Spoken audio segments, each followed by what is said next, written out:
খুলনায় তেলবাহী tank lorry শ্রমিক নেতাকে আটকের প্রতিবাদে ডিপো থেকে তেল উত্তোলন ও পরিবহন বন্ধ রেখেছে শ্রমিকরা।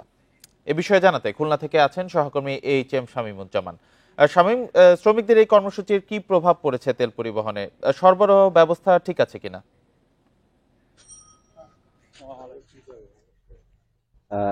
গতকাল বিকেল পর থেকেই জ্বালানি তেল উত্তোলন এবং পরিবহন বন্ধ রয়েছে এবং সেই কর্মসূচি এখনো রয়েছে। আন্দোলনরত শ্রমিকরা যেটা বলছেন যে যত সময় না পর্যন্ত শ্রমিক নেতা আজিমকে মুক্তি দেওয়া হবে তত সময় তারা তাদের এই যে ধর্মঘট অব্যাহত রাখবে। আসলে এখানে প্রভাবের কথা একটু বলে রাখি যে গতকাল বিকেল পর্যন্ত কিন্তু জ্বালানি তেল উত্তোলন এবং পরিবহন স্বাভাবিক ছিল এবং আমরা সকালে এবং গতকাল রাতে বিভিন্ন পেট্রোল পাম্পগুলোতে খোঁজ নিয়েছি। তারা যেটা বলছেন যে সাধারণত দুপুর পর্যন্ত মজুদ থাকে এবং যেহেতু গতকাল বিকেল পর্যন্ত তেল পরিবহন সরবরাহ স্বাভাবিক ছিল, সে কারণে কিন্তু এখনো পর্যন্ত কোনো প্রভাব পড়েনি। অর্থাৎ পাম্পগুলোতে যে তেল সংকট, সে সংকট এখনো পর্যন্ত দেখা দেয়নি। তবে এই অবস্থা যদি চলতে থাকে তাহলে দুপুরের পরে হয়তোবা সংকট দেখা দিতে পারে।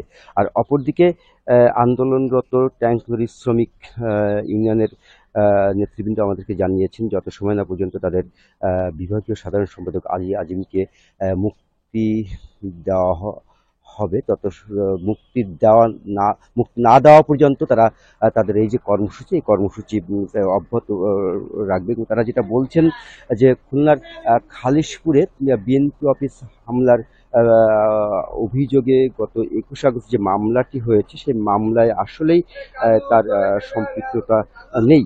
এটি একটি হয়রানিমূলক মামলা এবং এই মামলায় পুলিশ তাকে গতকাল গ্রেপ্তার করেছে এবং তার প্রতিবাদে তারা আন্দোলন করছে।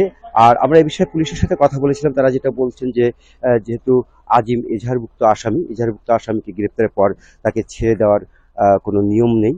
পরবর্তী যে সিদ্ধান্ত সেটা আদালত থেকেই হবে। আদালত থেকে যদি তাকে ছেড়ে দেয় বা জামিন দেয় তাহলে সেটা আদালতের বিষয় এবং আন্দোলনরত শ্রমিকরা বলছেন যে তাকে যত সময় না পর্যন্ত মুক্তি দেওয়া হবে তারা আন্দোলন চালিয়ে যাবেন। আর অপরদিকে এছাড়া আজ ১১টার পর শ্রমিক নেতাকে আদালতে হাজির করার কথা রয়েছে এবং তারপরেই আসলে সিদ্ধান্ত হবে যে কি হচ্ছে। অর্থাৎ আদালতের সিদ্ধান্তের উপরেই নির্ভর করছে যে শ্রমিকরা তাদের আন্দোলন কি করবে এবং তারা যে তবে তারা কিন্তু হুঁশিয়ারি দিয়েছেন ইতিমধ্যেই যে মুক্তি না হওয়া পর্যন্ত তারা তাদের এই যে আন্দোলন করছে সেই আন্দোলন অব্যাহত থাকবে।